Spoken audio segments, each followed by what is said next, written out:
അപ്പൊ മുസ്ലിം വിരുദ്ധ വേഷം ചീറ്റുന്ന വെള്ളാപ്പള്ളി പുതിയൊരു വെടിയായിട്ട് ഇറങ്ങിയിട്ടുണ്ട്. അപ്പൊ ഈ പ്രാവശ്യം നമ്മുടെ മുൻ സ്പീക്കറായിട്ടുള്ള CPM-ന്റെ ഷംസീറിനെതിരെയാണ്. അപ്പൊ വെള്ളാപ്പള്ളി പറയണത് ഷംസീറിന് കമ്മ്യൂണിസ്റ്റ് മൈൻഡ് ഇല്ല, മനസ്സില്ല, ഒരു ലീഗിന്റെ മനസ്സാണ്. ഒപ്പം തന്നെ കുറുക്ക് വിദ്യയിലൂടെ CPM-ൽ കയറി വന്ന വ്യക്തിയാണ് ഷംസീറിനൊക്കെയാണ് വെള്ളാപ്പള്ളി പറയണത്. ഒപ്പം തന്നെ വെള്ളാപ്പള്ളി ഇന്ന് നമ്മുടെ മുൻ ഗതാഗത മന്ത്രിയായിട്ടുള്ള ഗണേഷ് കുമാറിനെതിരെ ഒരു പരാമർശം നടത്തിയിട്ടുണ്ട്, പരനാറി എന്നൊക്കെ വിളിച്ചിട്ടുണ്ട്. അപ്പൊ ആദ്യം തന്നെ ഈ വാർത്തകളൊന്ന് കണ്ടുനോക്കിയേ. വെള്ളാപ്പള്ളി നടേശനെ അക്ഷരാർത്ഥത്തിൽ പ്രതിപക്ഷ നേതാവ് തള്ളിപ്പറഞ്ഞിരിക്കുന്നു. എൻ ഷംസീറിനെതിരെ നടത്തിയത് അസംബന്ധമായ പ്രസ്താവന എന്നാണ് വെള്ളാപ്പള്ളിയെക്കുറിച്ച് ഇന്ന് പിണറായി വിജയൻ പറഞ്ഞത്. അവജ്ഞയോടെ ഇത് തള്ളിക്കളയുന്നുവെന്നും പ്രതിപക്ഷ നേതാവ് വിശദീകരിച്ചു. തീർത്തും അസംബന്ധമായ പ്രസ്താവനയാണ്. AN ഷംസീറിനെതിരായ വെള്ളാപ്പള്ളി നടേശന്റെ പരാമർശത്തിന് പിന്നിൽ വെള്ളാപ്പള്ളിയുടെ കടുത്ത മുസ്ലിം വിരോധമെന്ന് CPM കണ്ണൂർ ജില്ലാ സെക്രട്ടറി KK രാഗേഷ്. മുസ്ലിം നാമധാരികളായ CPM നേതാക്കളെ കാണുമ്പോൾ വെള്ളാപ്പള്ളിക്ക് കലിയുണരുന്നു. അടിസ്ഥാനരഹിതമായ ആരോപണങ്ങൾ ഉന്നയിച്ചുള്ള വൃത്തികെട്ട പ്രചാരവേലയിൽ വെള്ളാപ്പള്ളിക്കെതിരെ പ്രതിഷേധമുണരണമെന്നും KK രാഗേഷ് പ്രസ്താവനയിൽ പറഞ്ഞു. അപ്പൊ കഴിഞ്ഞ ദിവസം ഒരു വീഡിയോ ചെയ്തിരുന്നു. അപ്പൊ ആ വീഡിയോന്റെ ഉള്ളടക്കം എന്ന് പറയുന്നത് ഇടതുപക്ഷത്തിന്റെ കേരളത്തിലുള്ള അനിവാര്യതയും അല്ലെങ്കിൽ ഇടതുപക്ഷം തകരാണ്ട് നോക്കേണ്ടത് ജനങ്ങളുടെ കൂടിയും ഉത്തരവാദിത്തം എന്ന് പറഞ്ഞ ഒരു വീഡിയോ ചെയ്തിരുന്നു. അപ്പൊ അതിൽ ഞാൻ ജനങ്ങളോട് ഒരു മെസ്സേജ് പോലെ പറഞ്ഞതിന്റെ ഒപ്പം തന്നെ ഇടതുപക്ഷത്തിനോടും ഒരു ഉപദേശം കൊടുത്തിരുന്നു. അതായത് ജനങ്ങളെ മാത്രം നമുക്ക് കാര്യങ്ങൾ പറഞ്ഞ് മനസ്സിലാക്കാൻ പറ്റില്ല, നിങ്ങൾ ആദ്യം മെച്ചപ്പെടണം. അതായത് നിങ്ങളുടെ ഇരട്ടത്താപ്പുകളും ചെറ്റത്തരങ്ങളും മണ്ടത്തരങ്ങളും മാറ്റിയില്ലെങ്കിൽ ജനങ്ങളിലുള്ള വെറുപ്പ് പോവില്ല, അല്ലെങ്കിൽ ജനങ്ങൾ നിങ്ങളെ വിശ്വസിക്കില്ല, നിങ്ങളെ സപ്പോർട്ട് ചെയ്യില്ല എന്ന് ഞാൻ പറഞ്ഞ് ആദ്യം നിങ്ങൾ മെച്ചപ്പെടണം എന്ന് പറഞ്ഞ് ആ വീഡിയോയിൽ ഒരു കാര്യം പറഞ്ഞിരുന്നു.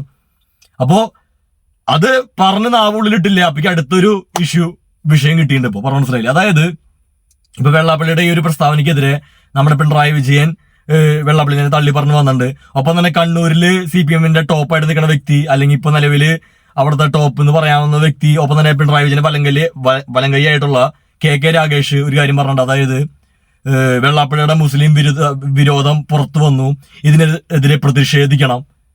എടോ രാഗേഷ്, ഇതിപ്പോഴാണ് നിങ്ങൾക്ക് മനസ്സിലായത് എന്നാണ് എനിക്ക് ചോദിക്കാനുള്ളത്. അതായത് കഴിഞ്ഞ 10 വർഷം ഈ വെള്ളാപ്പള്ളി ഇതേ വേഷം തന്നെ ചെയ്തോണ്ടിരുന്നത്. അപ്പൊ കഴിഞ്ഞ 10 വർഷം നിങ്ങൾ ഒന്നും മിണ്ടാണ്ടിരുന്നിട്ട് ഒപ്പം തന്നെ ഈ വെള്ളാപ്പള്ളിനെ പിണറായി വിജയൻ കാറിലേക്ക് കൊണ്ടുപോയിട്ട് ഇപ്പോ നിങ്ങൾക്ക് ഇയാളെങ്ങനെ എതിർത്ത് പറഞ്ഞപ്പോ ജനങ്ങൾ അങ്ങോട്ട് മാറുമെന്ന് വിചാരിച്ച. അതായത് ആദ്യം ഇടതുപക്ഷം മനസ്സിലാണ് കാര്യം വെച്ചാൽ, ഇടതുപക്ഷം നല്ല എല്ലാ രാഷ്ട്രീയ പാർട്ടികളും മനസ്സിലാവണം, ജനത പ്രത്യേകിച്ച് കേരള ജനത മണ്ടന്മാരല്ല. അത് മുസ്ലിംസ് ആയാലും ഹിന്ദുസ് ആയാലും ക്രിസ്ത്യൻസ് ആയാലും മതവിഭാഗങ്ങളായാലും അല്ലെങ്കിൽ ആണായാലും പെണ്ണായാലും ആരായാലും മണ്ടന്മാരല്ല. പിന്നെ കാര്യം ഇതൊക്കെ നമ്മുടെ പൊതുമണ്ഡലത്തിൽ സോഷ്യൽ മീഡിയയിലേക്ക് എടുക്കുന്നുണ്ട്. നിങ്ങൾ 2 വർഷം മുമ്പ് പറഞ്ഞ കാര്യങ്ങളും 10 വർഷം മുമ്പ് പറഞ്ഞ കാര്യങ്ങളും ഇനി പറയാൻ പോകുന്ന കാര്യങ്ങളൊക്കെ ഭൂരിഭാഗം കാര്യങ്ങളും എല്ലാ മീഡിയാസിലും അല്ലെങ്കിൽ സോഷ്യൽ മീഡിയയിലേക്ക് എടുക്കുന്നുണ്ട്. അപ്പൊ നിങ്ങൾ ഈ ഓന്തിന്റെ പോലെ നിലപാട് മാറ്റലും അല്ലെങ്കിൽ അഭിപ്രായം മാറ്റലും ചെയ്യുമ്പോൾ ജനങ്ങൾ എങ്ങനെ നിങ്ങളെ മൂഡ് താങ്ങും നിങ്ങളെ. അപ്പൊ ഈ ഇടതുപക്ഷം തകരാണ്ടിരിക്കേണ്ടത് കേരള ജനതയുടെ ആവശ്യം എന്ന് ഞാൻ പറയുമ്പോഴും നിങ്ങളുടെ എല്ലാ തോന്നിവാസങ്ങളും സപ്പോർട്ട് ചെയ്യേണ്ട ആവശ്യം കേരള ജനതയ്ക്കില്ലേ, പറഞ്ഞ മനസ്സിലായാം. അപ്പൊ എനിക്ക് പറയാനുള്ള കാര്യം വെച്ചാൽ നിങ്ങൾ കഴിഞ്ഞ 10 വർഷം വെള്ളാപ്പള്ളിനെ ഡിഫെൻഡ് ചെയ്തു. ഡിഫെൻഡ് ചെയ്യാന്ന് പറഞ്ഞാൽ ആളെ തള്ളി പറയാത്തത് ഒരു ഡിഫൻസ് ആണ്, പറഞ്ഞ മനസ്സിലായില്ലേ. ഡിഫെൻഡ് ചെയ്യാണ്ട് അല്ലെങ്കിൽ തള്ളി പറയാണ്ട് ഇപ്പൊ വലിയ ഡയലോഗ് എടുത്തിട്ട് എന്നിട്ട് ജനങ്ങൾ വിശ്വസിക്കുന്നു തോന്നുന്നുണ്ട്. നിങ്ങളുടെ അകന്ന് പോയ മുസ്ലിം വിഭാഗം നിങ്ങൾ അടുക്കുന്നു തോന്നുന്നുണ്ടോ? നിങ്ങൾ ചിന്തിക്കുക. അല്ലെങ്കിൽ പറഞ്ഞ പോലെ ഒരു സെക്യുലർ ആയിട്ടുള്ള ഒരു മലയാളികള് നിങ്ങളെ ഈ ഒറ്റ കാരണം കൊണ്ട് അങ്ങോട്ട് നിങ്ങളുടെ ഒപ്പം വരുന്ന വിചാരിക്കണ്ട. ഇല്ല. അപ്പൊ നിങ്ങൾ ചെയ്യേണ്ട കാര്യം എന്ന് വെച്ചാൽ കഴിഞ്ഞ 10 വർഷം ഉണ്ടാക്കിയ ഡാമേജ് ആദ്യം മാറ്റണം. അതിനിങ്ങനെ നിലപാട് മാറ്റം അല്ലെങ്കിൽ ഓന്തിന്റെ പോലെ നിറം മാറിയിട്ട് കാര്യമില്ല. ഈ KM ഷാജിയുടെ പോലെ ഓന്തിന്റെ പോലെ മാറിയിട്ട് കാര്യമില്ല, പറഞ്ഞ മനസ്സിലായ. നിങ്ങൾ ബുദ്ധി ഉപയോഗിക്കി വെറുതെ കിടന്ന് വള വർത്താൻ പറഞ്ഞിട്ട് കാര്യമില്ലേ. കുറെ പത്രസമ്മേളനം വെച്ചിട്ട് കുറെ ത്വാത്വികമായിട്ട് കുറെ കാര്യങ്ങൾ പറഞ്ഞാൽ ജനങ്ങൾക്ക് അത് പുച്ഛിച്ച് തള്ളല്ലോ. ഞാൻ പറഞ്ഞ മനസ്സിലായ. അതായത് നിങ്ങൾ കാര്യം മനസ്സിലാവണം, നിങ്ങളുടെ അജണ്ട എന്തിട്ടായിരുന്നു അല്ലെങ്കിൽ നിങ്ങളുടെ ഒരു പ്ലാൻ, CPM-ന്റെ പ്ലാൻ എന്തിട്ടായിരുന്നു. എനിക്ക് മനസ്സിലായ കാര്യം എന്ന് വെച്ച് കഴിഞ്ഞാൽ നിങ്ങൾക്ക് ഹിന്ദു വോട്ട് നിങ്ങളുടെ കൈപ്പടയിലുണ്ടെന്ന് 2021 ജയിച്ചപ്പോൾ മനസ്സിലായി. അപ്പൊ നിങ്ങൾ വിചാരിച്ചു കഴിഞ്ഞ ലോക്സഭാ ഇലക്ഷൻ വന്നപ്പോ ഈ ഹിന്ദുസ് എന്തായാലും ഒപ്പുണ്ടല്ലോ, അപ്പൊ ഇനി കുറച്ച് മുസ്ലിംസിനെ പ്രീണിപ്പെടുത്താം, മുസ്ലിംസിന്റെ വോട്ട് കോൺഗ്രസിന് ഒരുപാട് സ്വാധീനമുള്ളതല്ല, അപ്പൊ അവരെ നിങ്ങൾ പിടിക്കാന്ന് വിചാരിച്ച് കുറെ മുസ്ലിംസിന് സപ്പോർട്ടായിട്ട് മൂട് താങ്ങിപ്പോയി മുസ്ലിംസിന്റെ. റിസൾട്ട് വന്നപ്പോ എന്തുണ്ടായി? മുസ്ലിം വിഭാഗമൊക്കെ നിങ്ങൾ ഒറ്റയടിക്ക് നിങ്ങളെ ഒറ്റി അല്ലെങ്കിൽ നിങ്ങളെ പിന്നീട് കുത്തി, പറഞ്ഞ മനസ്സിലായ. നിങ്ങൾ മുസ്ലിംസിനെ കൂടുതൽ സപ്പോർട്ട് ചെയ്തു. പക്ഷെ മുസ്ലിംസ് എല്ലാം ഈ പറഞ്ഞ പോലെ ഒട്ടുമിക്ക മുസ്ലിംസും ഈ പറഞ്ഞ പോലെ മുസ്ലിം ലീഗിനും കോൺഗ്രസിനും കുത്തി ലോക്സഭ ഇലക്ഷൻ കേട്ടോ. അപ്പൊ എന്തുണ്ടായി? അതിനോടൊപ്പം തന്നെ ഹിന്ദു വിഭാഗം നിങ്ങൾ നകന്നു. BJP ഇതൊരു ആയുധമാക്കി. അതായത് നിങ്ങളുടെ മുസ്ലിം പ്രീണനം BJP ഒരു ആയുധമാക്കി നിങ്ങൾക്ക് എതിരെ യൂസ് ചെയ്തു. അപ്പൊ എന്തുണ്ടായി? BJP ആണെങ്കിൽ കാത്തിരിക്കണം നിങ്ങൾ തകർന്നിട്ട് നിങ്ങളുടെ ഹിന്ദു വോട്ട് എങ്ങനെ പറയാൻ. അപ്പോഴും നിങ്ങൾ എന്ത് ചെയ്തു? ഈ മുസ്ലിംസിനെ പ്രീണപ്പെടുത്താൻ പോയി.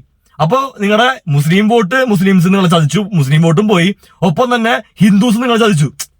അങ്ങനെയാണ് ആ വർഷമാണ് സുരേഷ് ഗോപി ജയിച്ചത്, പറഞ്ഞ മനസ്സിലായ. അപ്പോ ഹിന്ദുസും മുസ്ലിംസും നിങ്ങൾ നകന്നു. അപ്പോ നിങ്ങൾക്ക് അടുത്തൊരു ബുദ്ധി തോന്നി. അതായത് മുസ്ലിംസിന് എന്തായാലും കിട്ടില്ല, അപ്പോ നിങ്ങളുടെ അടിസ്ഥാന വോട്ടിംഗ് വർഗമായിട്ടുള്ള നിങ്ങളുടെ മെയിൻ ഭൂരിപക്ഷമായിട്ടുള്ള ഹിന്ദുസിനെ വെറുപ്പിക്കേണ്ട, ഇനി അവരെ ഒപ്പം നിർത്താം. അതായത് മുസ്ലിംസോ പോയി, ഇനി ഹിന്ദുസ് പോകാണ്ട് നോക്കാമെന്ന് വിചാരിച്ചാൽ അല്ലെങ്കിൽ BJP-യിലേക്ക് നിങ്ങളുടെ വോട്ട് ഷിഫ്റ്റിംഗ് നടക്കുന്നത് മനസ്സിലാക്കിയിട്ട് നിങ്ങൾ എന്ത് ചെയ്തു? മുസ്ലിം പ്രീണനം കാരണം നിങ്ങൾക്ക് നഷ്ടമായ ഹിന്ദു വോട്ടുകൾ തിരിച്ചു പിടിക്കാനായിട്ട് നിങ്ങൾ വെള്ളാപ്പള്ളി പോലത്തെ ആൾക്കാരും അല്ലെങ്കിൽ NSSന്റെ ആൾക്കാരും ഒപ്പം പിടിച്ച് ഈ ഹിന്ദുസിനെ പ്രീണപ്പെടുത്താൻ നോക്കി. അപ്പൊ എന്തുണ്ടായി? അത് ഇരട്ടത്തപ്പാന്ന് മനസ്സിലാക്കിയിട്ട് ഹിന്ദുസ് നിങ്ങൾ പിന്നീട് ഊതി, ഒപ്പം തന്നെ ഈ പറഞ്ഞ പോലെ മുസ്ലിംസ് കൂടുതലാകുന്നു.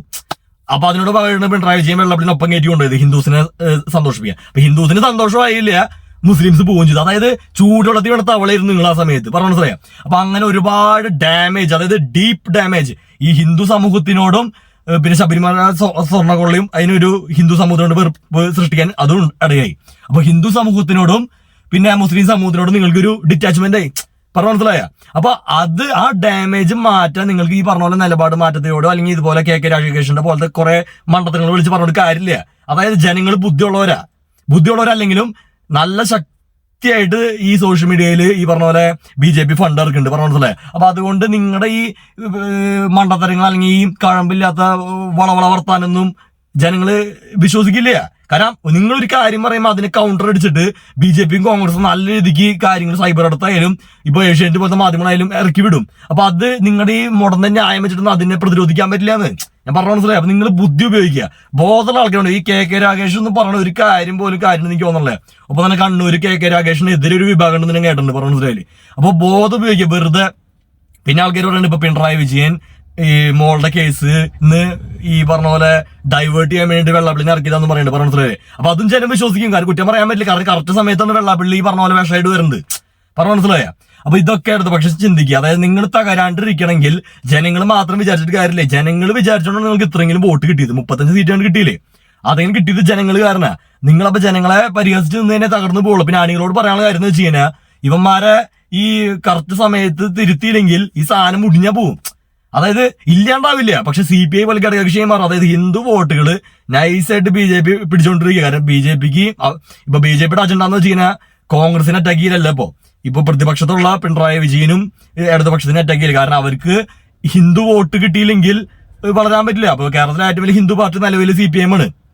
അപ്പൊ CPM-നെ എന്ത് തരത്തിലും എങ്ങനെയെങ്കിലും തകർക്കാനാണ് ഇവർ നോക്കുന്നത്. അതിപ്പോ നമ്മുടെ വൈസ് ചാൻസലറിന്റെ പ്രസ്താവന കേട്ടില്ലേ. അപ്പൊ ഇവര് പല രീതിക്ക്, അതായത് കോളേജുകളിൽ നിന്ന് തൊട്ട് എല്ലാ വിഭാഗത്തിൽ നിന്നും CPM-ന്റെ SFI-നും DYFI-നും എല്ലാത്തിനും നശിപ്പിക്കാനാണ് നോക്കുന്നത് ഹിന്ദു വോട്ടുകൾ പറയാനായിട്ട്. അപ്പൊ അതിന്റെ ഇടയ്ക്കൂടെ നിങ്ങളുടെ ഈ മണ്ടത്തരങ്ങളും പൊട്ടത്തരങ്ങളും ചെയ്യണ വലിയ കാര്യമുണ്ട്. അപ്പൊ ശ്രദ്ധിച്ച് കാര്യങ്ങൾ ചെയ്തില്ലെങ്കിൽ വലിയ കാര്യമൊന്നുമില്ല. ഈ അണികൾ കുറെ എണ്ണം ഈ നമ്മുടെ സോഷ്യൽ മീഡിയയിലും കമന്റ് ബോക്സിലും കിടന്ന് കരഞ്ഞിട്ടും കാര്യമില്ല. ഈ നേതാക്കന്മാരെ ആദ്യം ഒരു ടാക്ടിക്സ് വേണം, അല്ലെങ്കിൽ ഇത്തിരി ബുദ്ധിയുള്ളവർ മോളിൽ കൊണ്ടുവരണം, പറഞ്ഞു മനസ്സിലായില്ലേ. ഇപ്പൊ നമ്മുടെ ജോൺ ബ്രിട്ടാസ് ഒന്നും വലിയ കുഴപ്പമില്ല. അങ്ങനെയുള്ള ആൾക്കാരെ നമ്മുടെ ഈ നിങ്ങൾ നോക്കാം, ഈ CPM-ൽ ഇപ്പൊ കുറച്ച് നാളായിട്ട് ഏറ്റവും കൂടുതൽ അറ്റാക്ക് ചെയ്യുന്നത് ജോൺ ബ്രിട്ടാസിനെയാ, ഈ കോൺഗ്രസും BJP എസ്പെഷ്യലി, പറഞ്ഞു മനസ്സിലായില്ലേ. അതെന്തുകൊണ്ടാ?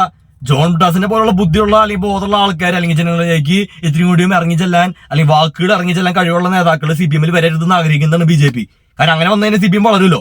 അല്ലെങ്കിൽ ഇപ്പൊ KK രാഗേഷിന്റെ പോലത്തെ ഒരു വിലയില്ലാത്ത ആൾക്കാരെ ഉയർത്തി കൊണ്ടുവന്നുകൊണ്ട് BJPക്ക് കുഴപ്പമില്ല. അപ്പൊ KK രാഗേഷിനൊന്നും BJP അറ്റാക്ക് ചെയ്യണല്ലേ. നിങ്ങൾ ശ്രദ്ധിച്ചിട്ടുണ്ട്. അത് കണ്ണൂർ ഇപ്പൊ ടോപ്പായിട്ട് പിണറായി വിജയൻ വലങ്കയായിട്ടുള്ള KK രാഗേഷിനൊക്കെ കൂടുതൽ വേറെ ചില ആൾക്കാരാണ് ഈ പറഞ്ഞ പോലെ മാധ്യമപ്രവർത്തകർ വരെ BJP എസ്പെഷ്യലി റിപ്പോർട്ടറിലത്തെ അരുൺകുമാറിനും മാധുവിനും ഓഗസ്റ്റിനും ഒക്കെ ഇത്തിരിയെങ്കിലും BJP അറ്റാക്ക് ചെയ്യുന്നുണ്ട് KK രാഗേഷിനെ ചോദിക്കും. കാരണം എന്തുകൊണ്ടാ? KK രാഗേഷ് ഉണ്ടാക്കണേക്ക് കൂടുതൽ ഇമ്പാക്ട് റിപ്പോർട്ടറിലത്തെ മാധ്യമങ്ങൾ ഉണ്ടാക്കുന്നുണ്ട്, അല്ലെങ്കിൽ ഇടതുപക്ഷത്തെ സഹായിക്കുന്നുണ്ട്, പറഞ്ഞു മനസ്സിലായ. അപ്പൊ ഇതൊക്കെ ഇടതുപക്ഷം ശ്രദ്ധിച്ചില്ലെങ്കിൽ ഒരു കാര്യമില്ല. ജനങ്ങൾ മാത്രം വിചാരിച്ചുകൊണ്ട് ഒരു കാര്യം നടക്കില്ല. ജനങ്ങളെ പറ്റിക്കാനും പറ്റില്ല. അത് ശ്രദ്ധിക്കുക. അത് മുസ്ലിംസ് ആയാലും ഹിന്ദുസ് ആയാലും.